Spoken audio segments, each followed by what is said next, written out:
This message again is from my cousin Philip in San Jose, CPA. Part 2.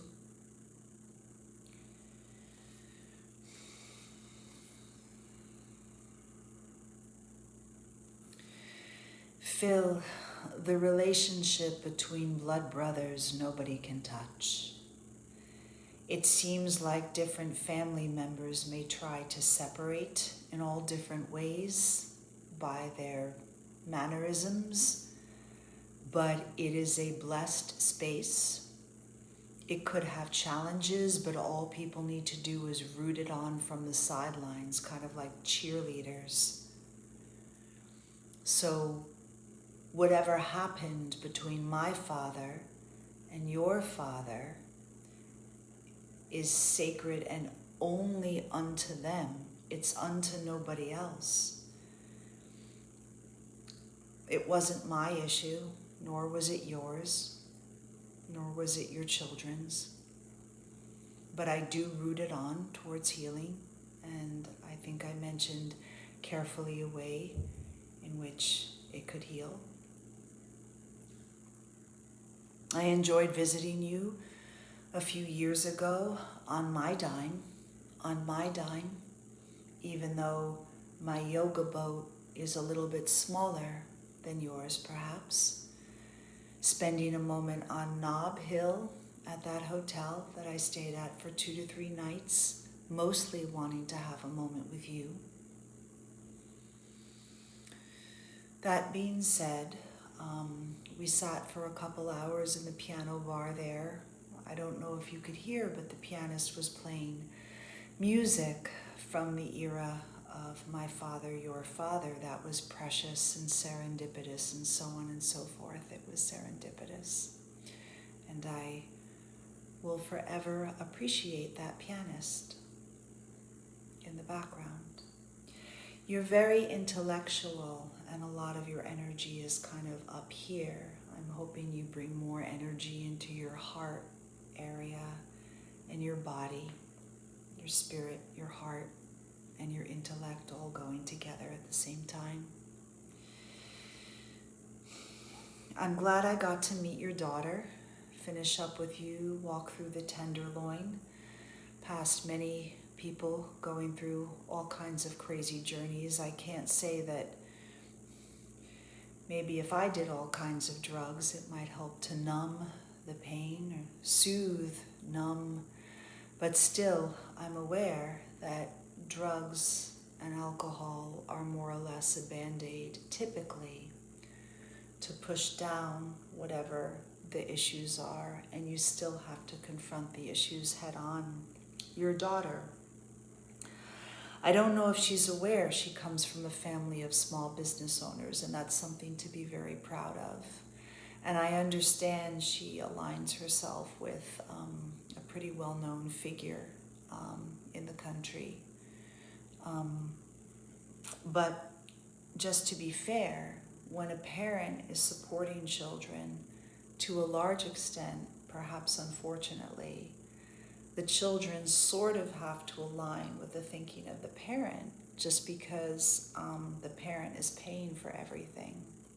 So I value and I find it more weighted when a child has gone out into the world for several years and been completely self-supporting. That task humbles people very quickly and causes them to be usually a little bit more grateful, truly grateful, and have viewpoints that have endured time, the wisdom of time. They gain a wisdom because they're out in the world on their own. But P.S., I could see that she appreciates President Obama, and I too thought he was an amazing speaker. He's a very charming man. He's attractive. He went to Harvard Law School. That's impressive. It was impressive to hear that at 6 o'clock every night he's with his children or was with his children as they were growing. That's just all really impressive. But the thing that she needs to know is that he promised us during his term that there would be affordable health care. And instead of just listening to me, because she may, I don't know if she'll scoff at all, maybe scoff a little bit, or just still wonder. I hope she goes out throughout the country at some point, maybe with her other sister by her side or a small team, and sits and listens to other small business owners, maybe 1,000 of them, so she can get a really balanced point of view, people from every background, every ethnicity, different political parties, and just sit and listen to their view on healthcare. I could tell her that when I was in Nashville a couple years ago, I had a conversation with a doctor who was a doctor of 30 years, and he specifically said, this was 2 or 3 years ago, and the year right now is 2026, he specifically said the healthcare system in America is broken. He said some of the reasons why this is so is because he was on the phone with the insurance company negotiating maybe a $20 bill. And he said during the time I was on the phone with the insurance company, I could have been helping 2 patients. That's one thing he said. Another thing he said was that insurance companies would sometimes guide their patients to go over to a different doctor to get some medication. And he said specifically he could have given the patient the same medication while she was in his office, thus saving them just a little bit of money. So that's right from the horse's mouth. I so wish she goes on her own and does a research project, because what she's going to find is that small business owners over the past few years will be paying, oh gosh, $250 is low, but maybe at the littlest $250 to at the most $1,000 and definitely more per month for insurance that they hope that they never need. Then when they see a doctor, they have to pay more money to the doctor. And then if that doctor runs certain tests, they need to pay the lab some money. And if there was ever an emergency, they still have to pay money again. So our healthcare system is pretty wild.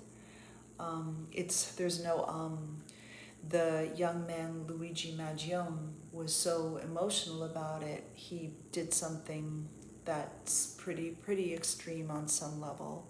But many people, thousands to, I don't know if it's in the millions, but certainly thousands of people are concerned about our healthcare system and how insurance may not always approve coverage for things that perhaps are needed.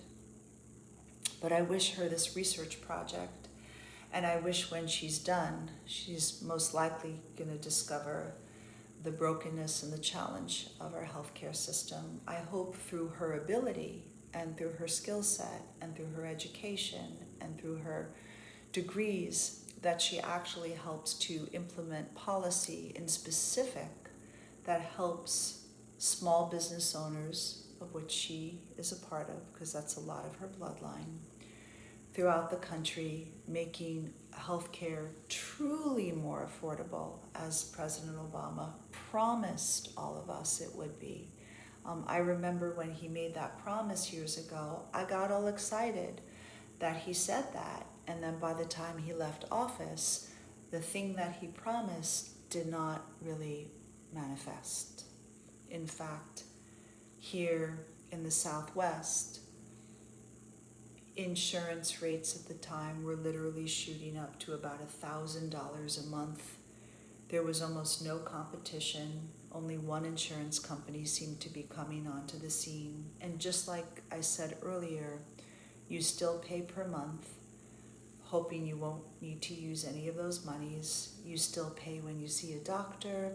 You still pay if there's lab tests. You still pay if there's an emergency, and it's very complicated and not the affordable package that I was most certain President Obama had promised us during his time in office.